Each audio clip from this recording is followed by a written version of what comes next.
Coach, how'd you feel about today's practice? I mean, it was new. We're doing mock game weeks right now. So this is a Tuesday practice. So there's a lot of new periods. We're exchanging scouts. We're doing good on good. We're trying to run the opponent's looks a little bit.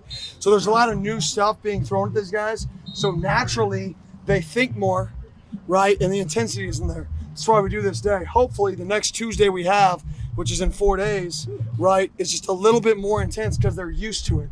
And then we'll have one more Tuesday before we kick off. And that Tuesday, hopefully we're used to it, we're accustomed, and we're moving full speed to get better. With full speed, I know you said obviously throwing the new cadence at them last week, but do you feel that the offense is starting to get more in click with that?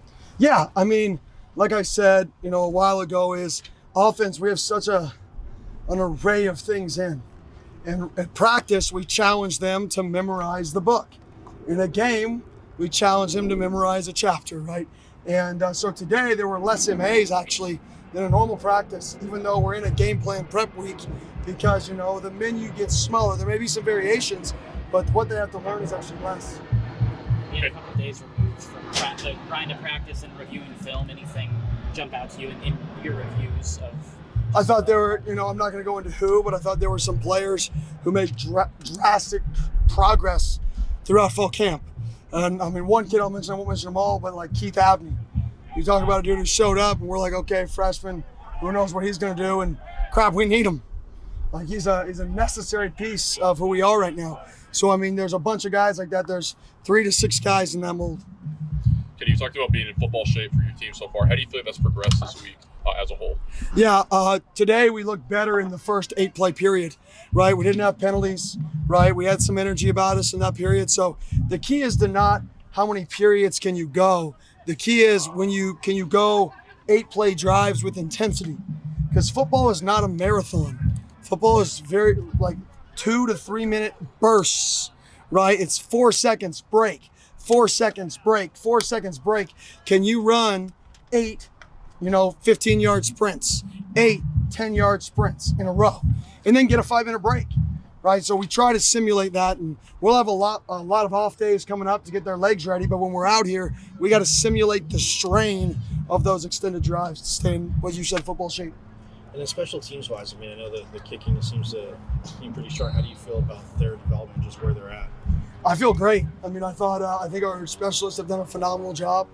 On that note, whoever kicked the last kick in that video that we posted the other day on campus, if you haven't seen it, go watch the video of our kickers on campus. The person who kicked the last kick, I mean, we're missing out on an opportunity because they kicked a hell of a kick. So if y'all haven't seen it, go check it out. It's on the football Instagram. What was the special teamers' reaction to that kick? Did they talk to you about it at all? Did you ask them? No, I didn't. I've joked around about them. I said, y'all better watch out, and I'm finding them. Coach, last scrimmage kind of talked about how you were learning to be on the sidelines. For you, what has been the biggest adjustment kind of going into that head coach role? Administrative stuff, not the football stuff. The administrative stuff, and then being able to, feel like I can add value to the defensive side of the ball.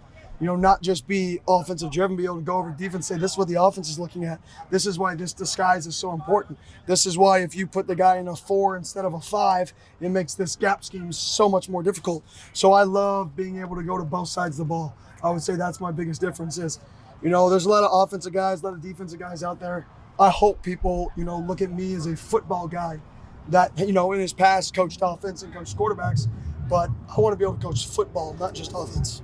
Out of the defense, kind of you talked about the defense having passion on Monday, but having a little bit of trouble controlling the emotion. Do you think they've improved throughout this week? I do.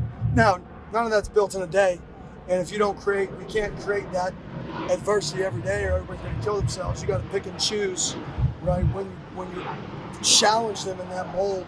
So the next time that we challenge the offense and challenge the defense at that level of intensity, we'll be able to find out. You were really involved today in practice, playing a little bit of linebacker, helping them walk through. Why is it so important to you to kind of be involved with your players during practice?